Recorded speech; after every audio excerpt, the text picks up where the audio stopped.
Yeah, I am from North Carolina. It's good to be here. As you might know, North Carolina has been in the news a little bit lately. We are not running from that, and proud that our governor is working hard on some of this. This is a big day.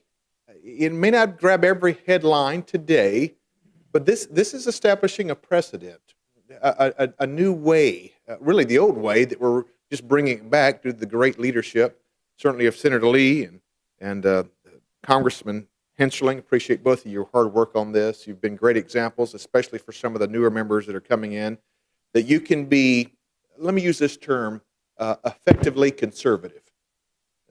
Think about it again. We can be effectively conservative, and that's certainly something that we're striving to do.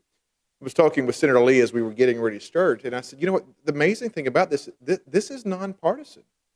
You think about this. This isn't just tilted one side or the other. This is nonpartisan when it comes to returning the power to the people. It's a privilege to be here. It always is here at the Kirby Center. Thank you for such good work. You guys do a great job of hosting and bringing people in to encourage and certainly to share and get the word out.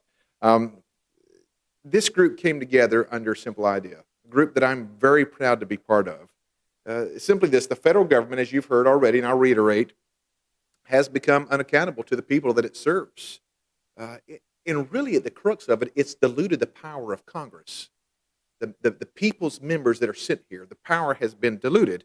Over time, Congress has chosen, instead of to engage in hard work and to put your shoulder to the grind and engage, it's relinquished more of its lawmaking power to the federal agencies. I serve on the House Oversight. I was here 3 weeks when I realized there's a major issue when a presidential appointee by this President Obama, the Inspector General, is reaching out to our Republican-led committee because for 3 years the EPA won't respond to his letters. Knew right away there's a little bit of an issue here.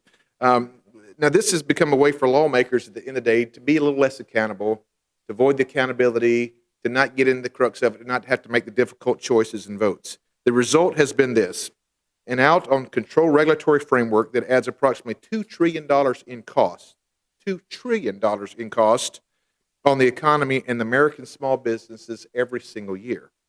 For example, in 2014, the people, elected representatives, passed more than 3,000 pages of new laws, while federal bureaucracies issued more than 80,000 pages of regulations, about 24 times as much. We've seen it even with this administration and the president. We went from 68,000 pages of IRS tax code regulations to now over 75,000 tax code regulations, all without a single vote ever being cast. Interesting. This isn't the way it was supposed to be. It wasn't the way that it was designed, and it is time to come to an end. That's why I love working with these guys who are willing to step out and say it's time to be accountable. It's time for Congress to reassert its constitutional rule-making authority and bring accountability back to the process. We see it all the time, the overreach. In fact, was it 2 weeks ago this Thursday, we saw the president talk about how we're going to operate our bathrooms.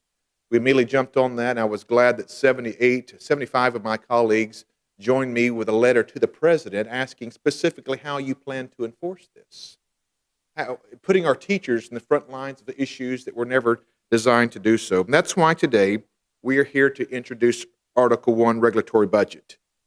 Again, this is a big day. It would effectively limit the cost of regulations and an expansion of the regulatory state. It would require Congress to set a regulatory burden budget for each federal agency. Let me say that again. It requires Congress to set a regulatory burden budget for each federal agency. And I know there's going to be some people in these agencies that are not thrilled to hear that, but nevertheless, it's coming. This is a first step toward putting Congress back in charge of the federal regulatory state. I want to continue to thank my colleagues. I'm excited about this. This morning, I'm in the middle of a committee on Homeland Security markup. I will have to transition out. But these are the kind of battles that we need to be engaging with. There's a chance here to really change the course of how this place is governed. Is it going to be easy? No, it's not. But the members, these gentlemen and others who are willing to fight and take up the cause, continue to support them. We appreciate that encouragement. God bless you. It's always a privilege to be with you. Thank you very much.